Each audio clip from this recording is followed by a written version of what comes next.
Good afternoon, everyone, and welcome to this week's edition of the Reserve Review. As you can probably see, we have some special guests with us today.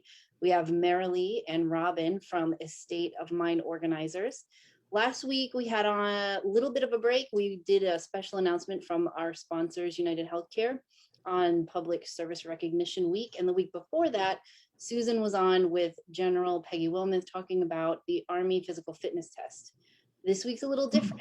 We're bringing on Marilee and Robin because they have a service that's actually part of our member benefits that we wanted to share with you all and really talk about estate planning today and how to get your affairs in order.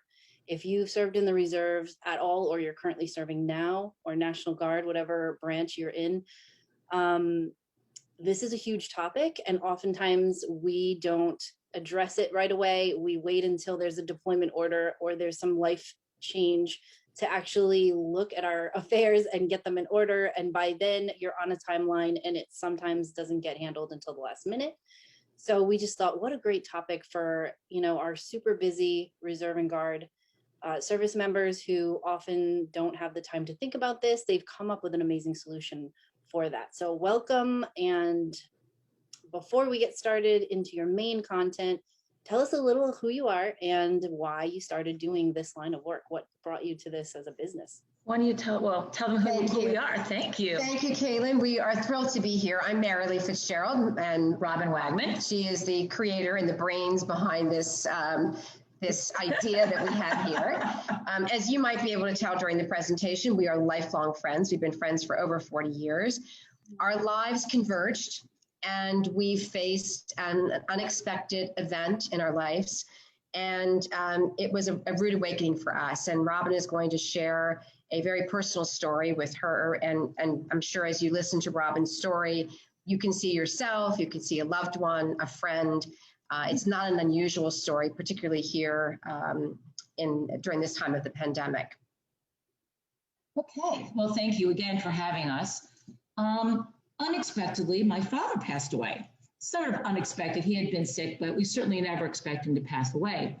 And we didn't realize how much he had not done, so to speak, and it was not intentional. There was no last will. There was no inventory of assets, and we didn't even know where to find his wallet, which certainly contained a lot of vital information.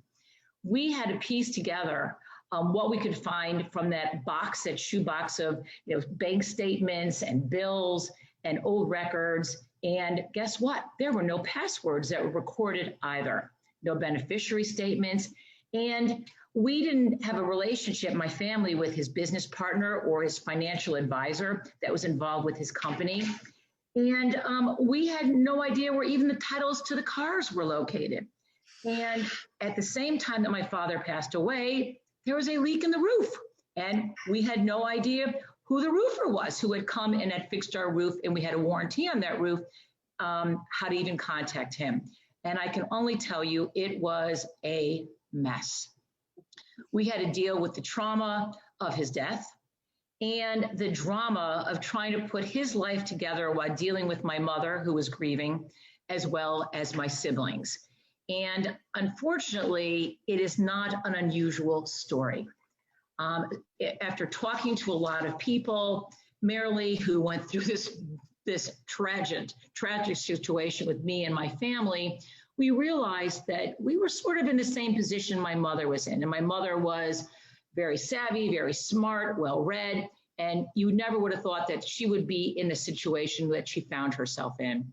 And it got Marilee and I to thinking that, we had been busy with our careers, raising our families, that it was really time for us to pay closer attention to what our own personal estate looked like. And we realized very, quickly that everybody had an estate. Hers looked different from mine looked different from hers, but that no matter what it is that you have a personal estate. And it wasn't just about not being here tomorrow, but how are we living our lives today? And as we started searching to kind of find and figure out what we needed to do, we had a kind of an underlying lens of wanting to get rid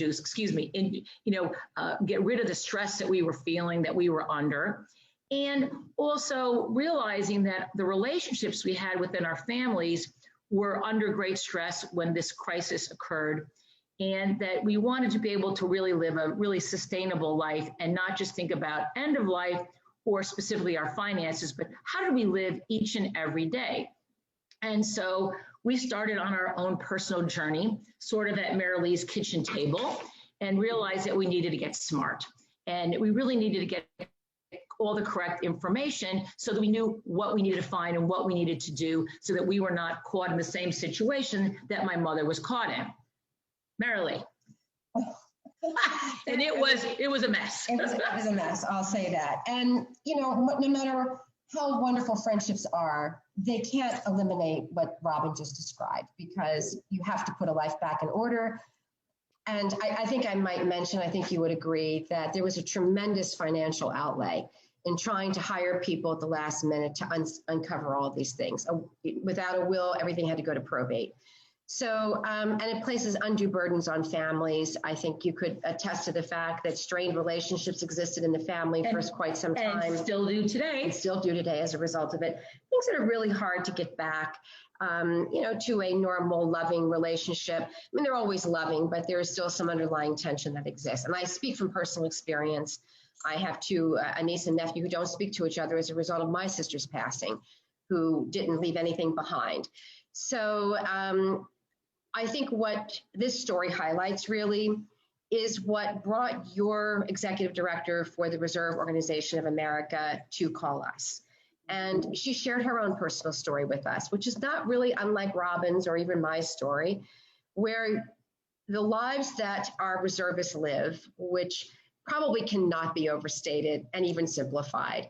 Living both a military life and a civilian life brings its set of unique challenges. There are few positions and careers in this world that place that kind of responsibility on a family. And she called us and asked us, she shared her story with us and said that the membership had been asking for tools. How do you get started? It's not that people didn't know in the reserve community that they needed to do this. Goodness, you know, the Department of Defense has required that everybody have a care plan.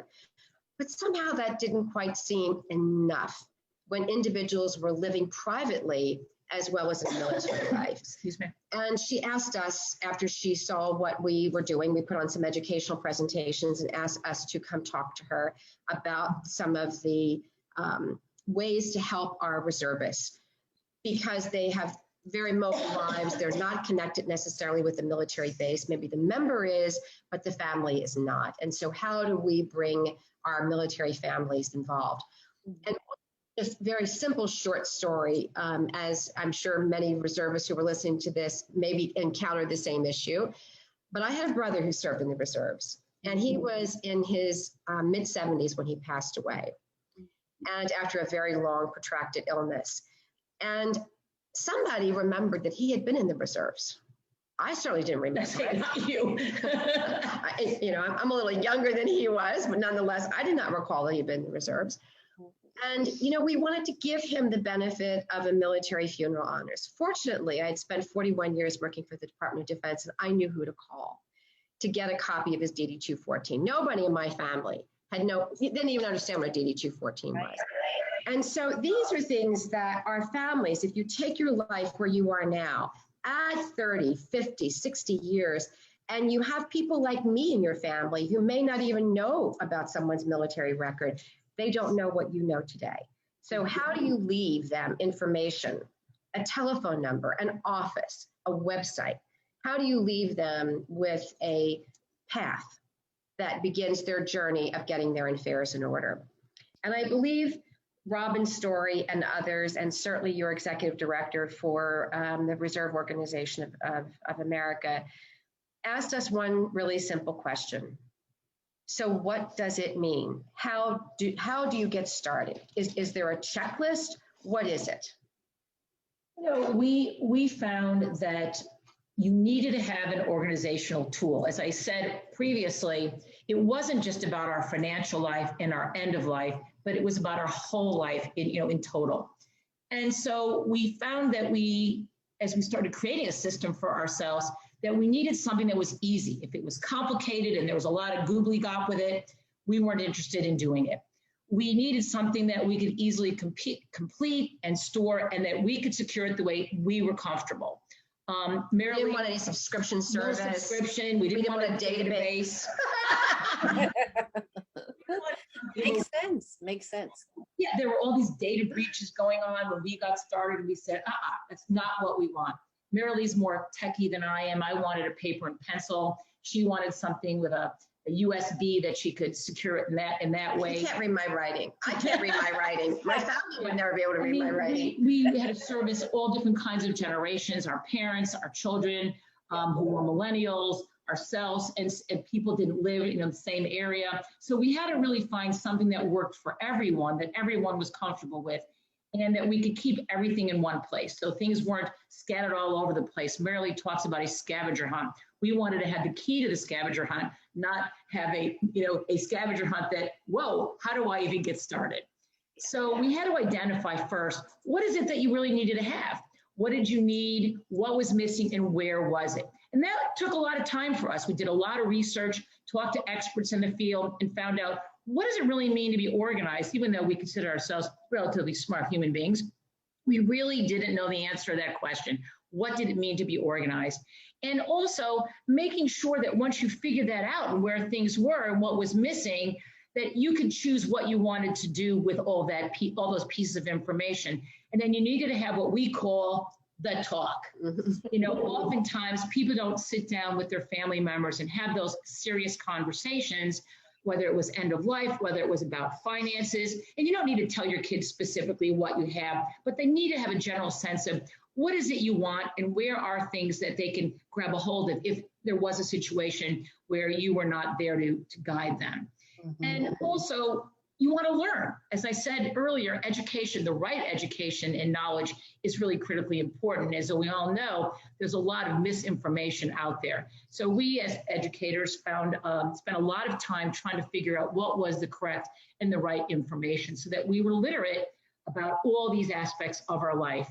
And also something that was transparent. We didn't want to hide things. We wanted people to be aware, have the knowledge. So we realized that our life was put together as a puzzle, more or less, in 6 different areas. It was our personal life, our financial life, our health, our social life, our home, and our end of life. And they all are integrated and interrelated, and you can't really separate out one without the other. So with each, as Robin said, we spoke with at least 100 plus experts, if not more. And of course, with lots of individuals, we held focus groups and so on. And within each one of these 6 categories that you see here, we have a checklist that identifies exactly what you need. Robin was right. Our lives are slightly different. And maybe they're different in more significant ways than others. But you know what we've discovered? There is a core. There is something that you need as a reservist that we also need. And we gathered those common elements. So if you did get that call and you were deployed, someone could pick up and figure out what it is that you needed to get your affairs in order. And it wasn't just limited to a power of attorney for guardianship or for your living will and who would take care of your affairs or your proxy. You all have lives outside of the military. Robin talked about the roofer. I mean, there are all kinds of things that come into our life. Your dog groomer. My dog groomer, heavens. My dog walker, my dog sitter, the vet, all those things that go into having a life that may not be included. Certainly, we include the family care plan, but we also think more broadly about it and more specifically about a life.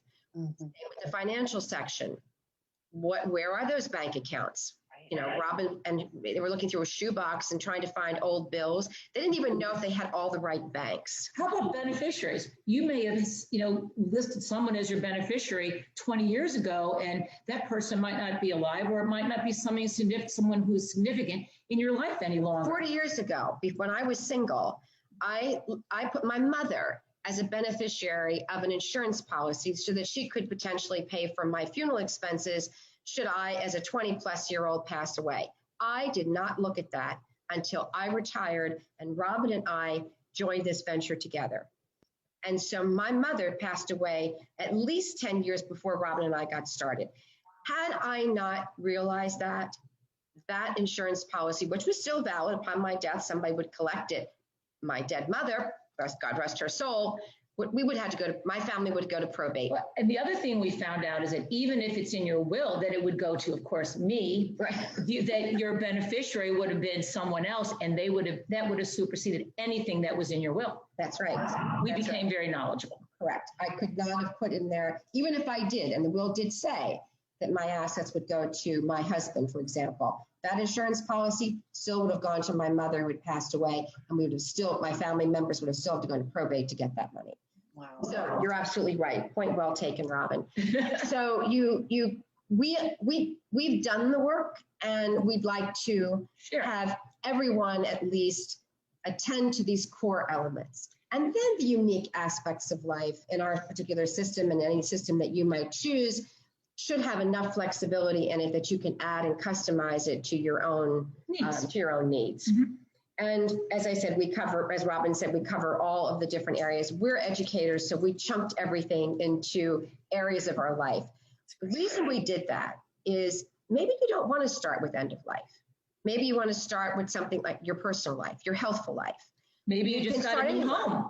Maybe it's all the things that are in your home. Your new home. Maybe it's your rental properties that you might have. Maybe you want to deal with your children's schooling and start in your personal section. And maybe it's a religious organization that you're involved with. Exactly. You have certain responsibilities. And maybe it is the end of life. The nice thing,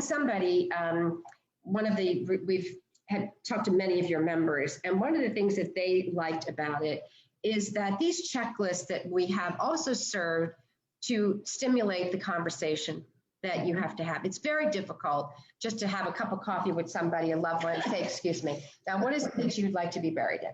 And how do you want to be buried? That's kind of a difficult conversation. That's a heavy topic.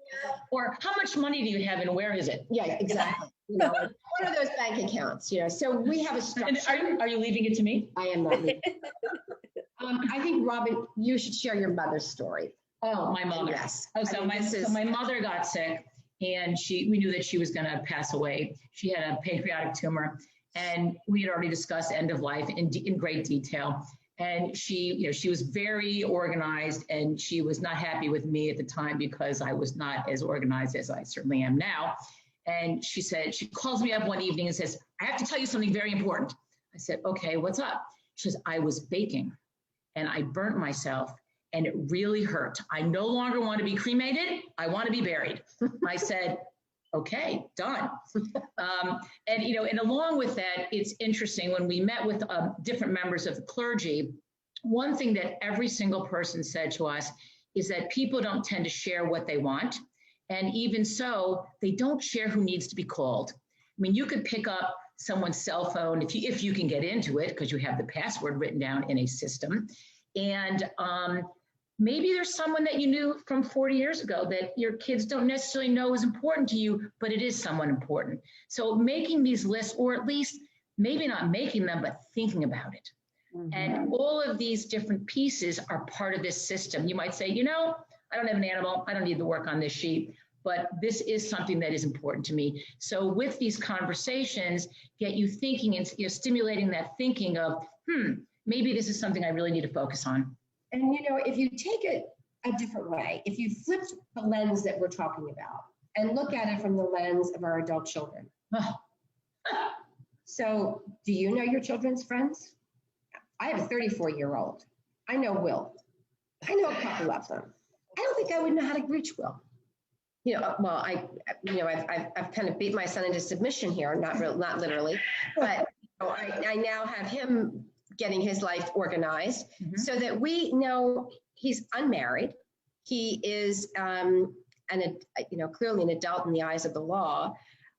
We has asked him to sign a HIPAA agreement, which he has done so that his father and I could get information, heaven forbid, should he become ill or hospitalized. And this is particularly important during COVID, that we were able to get information about him, something that we don't necessarily think about. Plus, I don't know about his life. I said to him one time when we were talking about this during the pandemic, and I said, no, Ryan, if something happened to you, I wouldn't know where you even bank. I'd have to go through your sock drawer and try and find a checkbook. And he said, Mom, I don't use a checkbook. I said, well, what do you use? Because everything is digital. It's all electronic.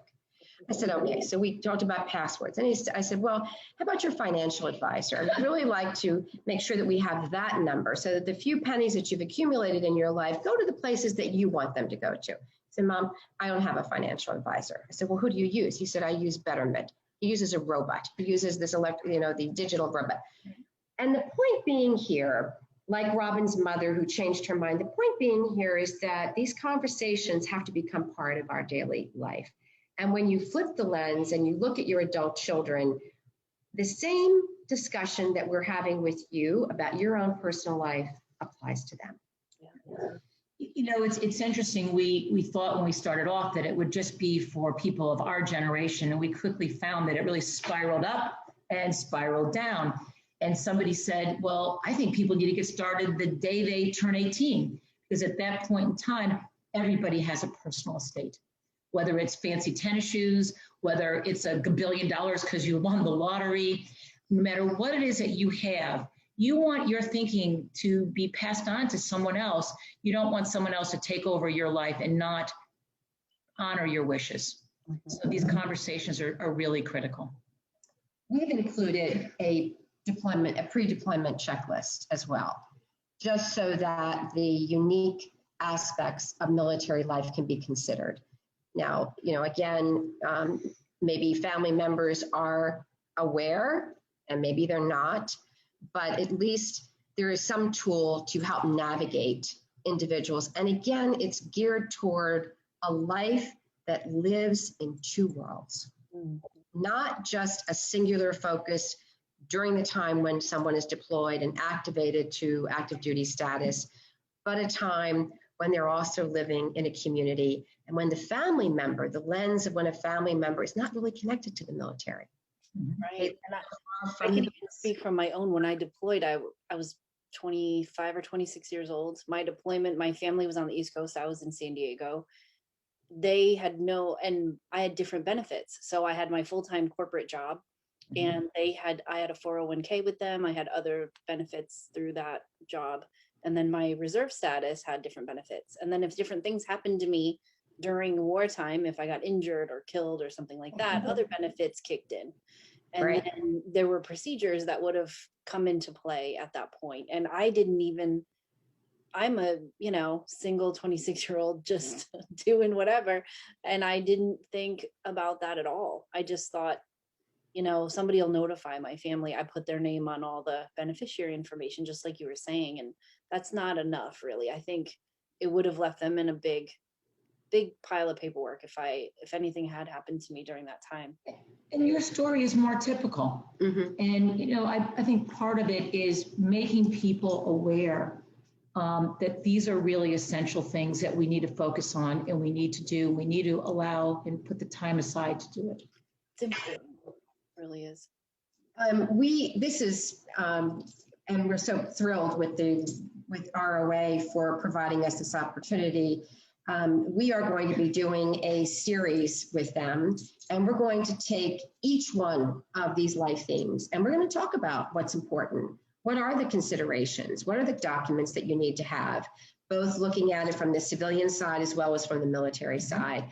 And as part of the series, we will delve into these areas in much more detail. Today, it's just sort of an introduction. We hope that if their deployment situation, if COVID have not created a sense of urgency, that hopefully today we have raised some awareness about the importance of doing it for yourselves, your family members, and if you have adult children, that you are thinking about what their lives might be in the event of an unexpected event, or just helping them begin to take their journey. They don't learn this stuff in school, so if you can help guide them as they begin their lives. Schools need to educate kids to much earlier about the practical ways about living their life. So we're excited to do the series, and we look forward to continuing our conversation. Great. Thank you so much for your time today. And just so everyone knows, this is not a comprehensive, they just put down a couple of different bullet points under each section, but each one of these topics we could dive into deeply. So as we go along with our series with them, which I'm really excited about, they'll dive into these different things a little bit more in detail. And yeah, it's a tough topic. It's for some people, mainly on the end of life part. But if you just think about it as, if you have your career in order, just take that same thought process on having all your career paperwork. Or if you have kids, making you have all the, if you have little kids, you're still managing all their medical information and all of that. And we all have life stuff happen. But if you have it in your thought process and you have a system in place, at least in the back of your mind, you're going, oh, we just went to the doctor's office. This piece of paper should be filed under health, and I need to go and do that right now so that I don't forget. And it starts to build a habit, because managing 2 careers and a family is absolutely one of the most difficult things I ever did. And so I'm sure a lot of people out there struggle. And if your spouse or significant other can help you, it's huge. And so this is a great tool. I really thank you both for your time today. I'm excited to share this with everyone. And I look forward to further conversations with you all. Well, we appreciate the opportunity to share our personal journey, and we look forward to the series and working with ROA. So thank you so very much. Thank you so much. Thanks everyone for watching today. We'll see you next week with another episode.